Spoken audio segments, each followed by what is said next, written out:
Many people who walk Tummaoc Hill know the shrine featuring the Virgin of Guadalupe that is built on the wall of a small house at the base of the hill.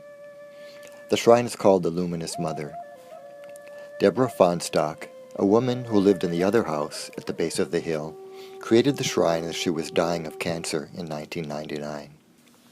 In this video, Mary Lou Thompson, Deborah's friend, and Greg Schoen, the artist who built the shrine, share their memories of Deborah. Deborah left the shrine as a gift to the community, a place where anyone of any religion or belief could stop to rest, meditate, or pray. I met Deborah Fonstock at a dream circle. Deborah and I became incredibly close through that. So in that small group of 4 people, we met every week just as a support group so that we had a place to go and express whatever feelings, whatever things we were going through without judgment, sharing their dreams. So we knew more about each other than our families knew about us.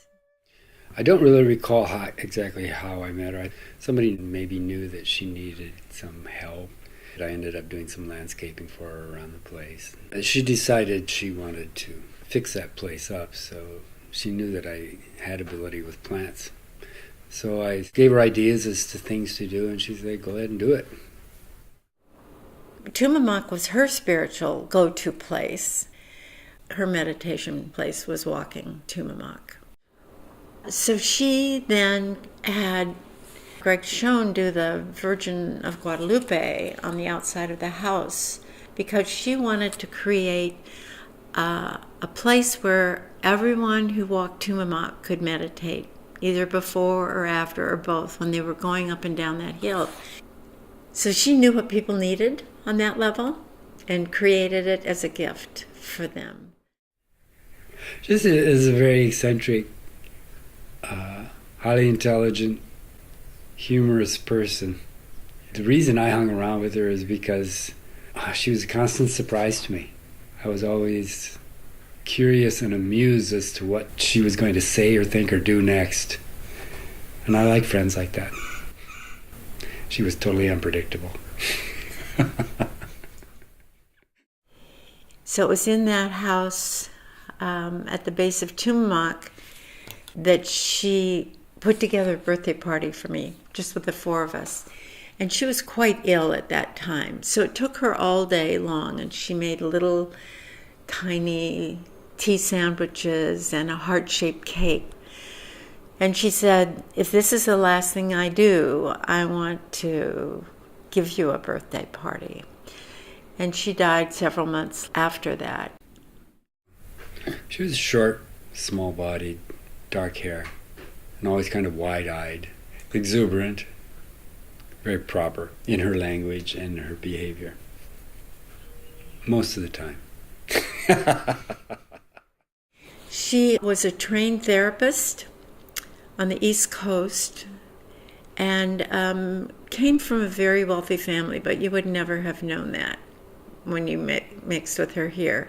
So she was a therapist for a lot of Vietnam vets who had really difficult, some of the most difficult experiences in the war. And she then could be with those people. She never charged them anything. Her life touched people at a level that happens very seldom.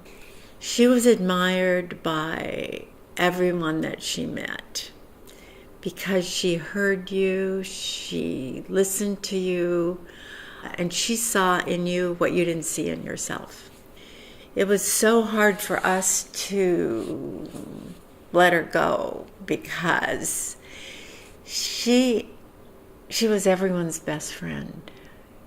I was working in her yard, and suddenly she rushed out of the house saying, "You will not believe what I just was told."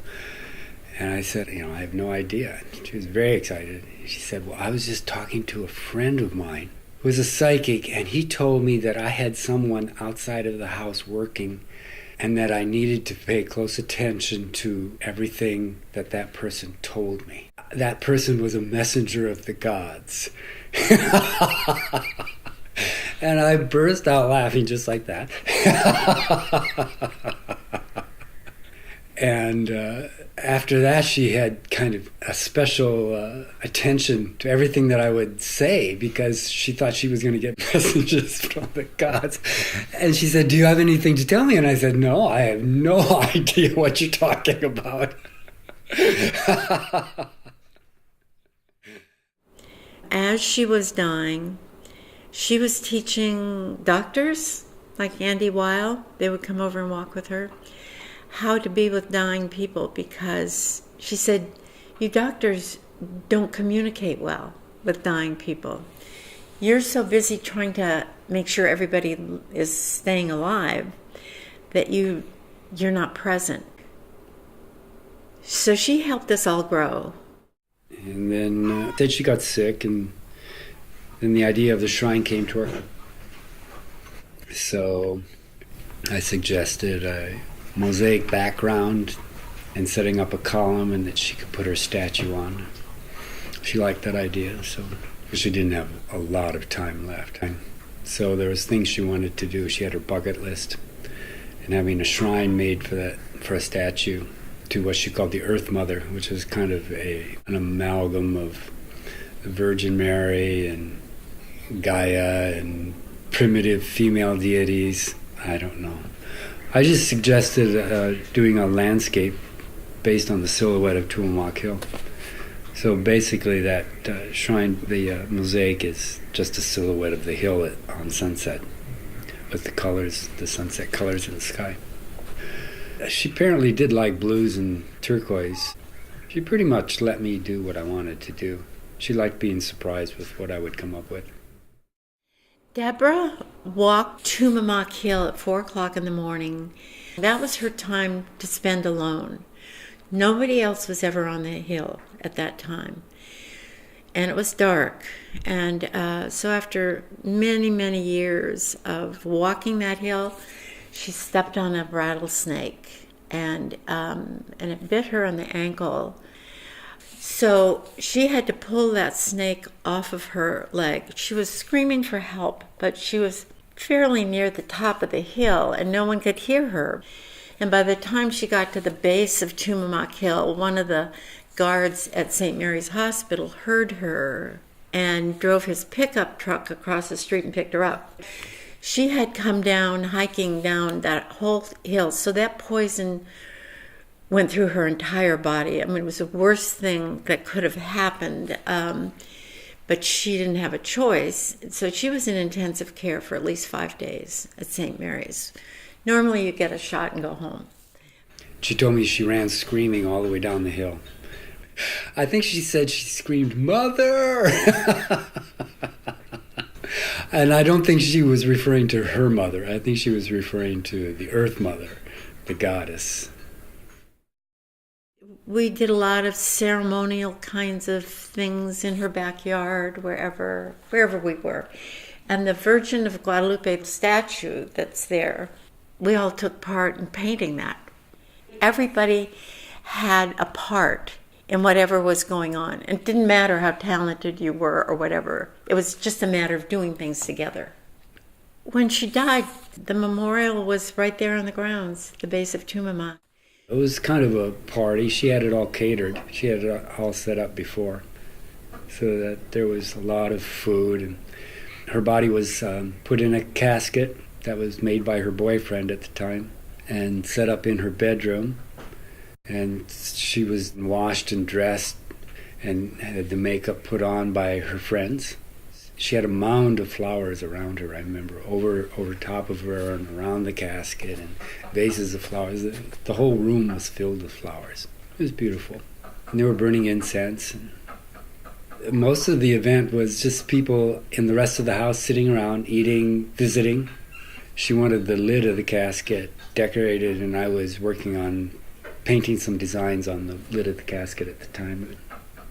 After the party was over, they went out to the shrine and they carried her out there in the casket, and set the casket up so that she was facing the shrine, and then she had prepared kind of a litany that she wanted read and sang, and certain songs sung, and certain people would speak and say things, and firecrackers would be set off, that sort of thing.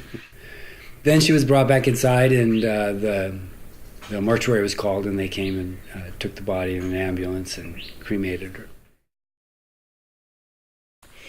And when she died, we also took her ashes, just a small group of us, and had a ceremony with the Luminous Mother there. And then we hiked up the hill and buried them where the snake bit her. So her ashes are buried on Tummaoc. And then after that, the shrine slowly changed too. People kept adding things, and things would disappear, and then things would be broken, and then repaired by somebody else, and it just took on a life of its own and just slowly transformed into all different configurations. Things would come and go.